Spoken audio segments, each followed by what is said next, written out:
మనము ఇంగ్లీష్లో subject verb object subject verb object అంటూ ఉంటామో అసలు ఏంటి చూద్దాం. సబ్జెక్ట్ అంటే ఏం లేదండి, ఎవరైతే పని చేస్తారో వాళ్ళనే సబ్జెక్ట్. ఇక్కడ నౌన్ నౌన్ అంటే పేరు, కుమారు, మోహన్, స్వప్న, లత, ఆ విధంగా. ప్రనౌన్ అంటే I, you, they, he, she, it, అంతే. ఆ పని చేసే వాళ్ళు సబ్జెక్ట్ అంటే. ఇదేమో హెల్పింగ్ వర్బ్. హెల్పింగ్ వర్బ్ ముఖ్యంగా మనము నెగిటివ్ ఫామ్స్, క్వశ్చన్ ఫామ్స్ వాడడానికి వాడతాము. నెక్స్ట్ వర్బ్ అంటే ఏంటి? పని.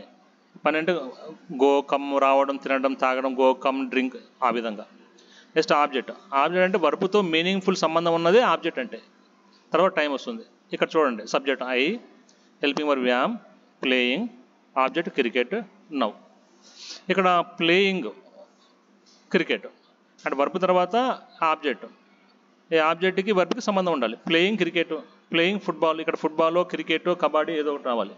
ప్లేయింగ్ తర్వాత పెన్ను, ప్లేయింగ్ తర్వాత వాటరు, ప్లేయింగ్ బిస్కెట్, మీనింగ్ ఉంటుందా? ఉండదు. కాబట్టి ఇక్కడ వర్బ్తో ఏది సంబంధం ఉందో అవన్నీ ఇక్కడ పెట్టుకోవచ్చు మనం, అంతే. అదే ఆబ్జెక్ట్ అంటే.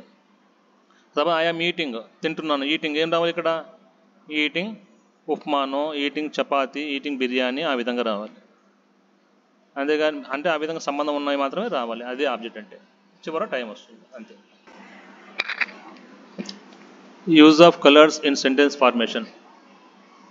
వాక్యాలు తయారు చేయడానికి సెంటెన్స్ ఫార్మేషన్ ఎలా చేయాలో మనకు తెలిసి ఉండాలి. ఇంగ్లీష్లో ముఖ్యంగా సబ్జెక్టు తర్వాత వర్బు, ఈ రెండు చాలా ముఖ్యం. అన్ని సెంటెన్సెస్లో ఈ రెండు ఉంటాయి. కొన్ని సెంటెన్సెస్లో సబ్జెక్ట్ తర్వాత హెల్పింగ్ వర్బ్ వస్తుంది, తర్వాత మెయిన్ వర్బ్ ఉంటుంది, తర్వాత ఆబ్జెక్ట్ వస్తుంది, తర్వాత టైం వస్తుంది. సబ్జెక్ట్ అంటే ఏం లేదు, నౌన్ ఆర్ ప్రనౌన్. దీన్ని మనం రెడ్ కలర్లో చూపించాము అన్ని సెంటెన్సెస్లో. దాని తర్వాత హెల్పింగ్ వర్బ్ వస్తుంది, దీన్ని లైట్ గ్రీన్ కలర్లో చూపించాం.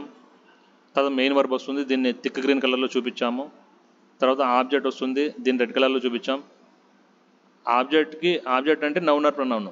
సబ్జెక్ట్ అన్నా నౌన్ ఆర్ ప్రనౌన్. కాబట్టి సబ్జెక్ట్ని రెడ్ కలర్లో చూపించాము, ఆబ్జెక్ట్ని కూడా రెడ్ కలర్లో చూపించాం. ప్లస్ టైం లాస్ట్లో వస్తుంది, దీన్నేమో బ్లూ కలర్లో చూపించాము. ఒక ఎగ్జాంపుల్ చూస్తే, I am playing cricket now, నేను క్రికెట్ ఆడుతున్నాను. దీంట్లో ఐ అనేది సబ్జెక్టు, రెడ్ కలర్లో చూపించాం. యామ్ అనేది హెల్పింగ్ వర్బు, దీన్ని లైట్ గ్రీన్ కలర్లో చూపించాం.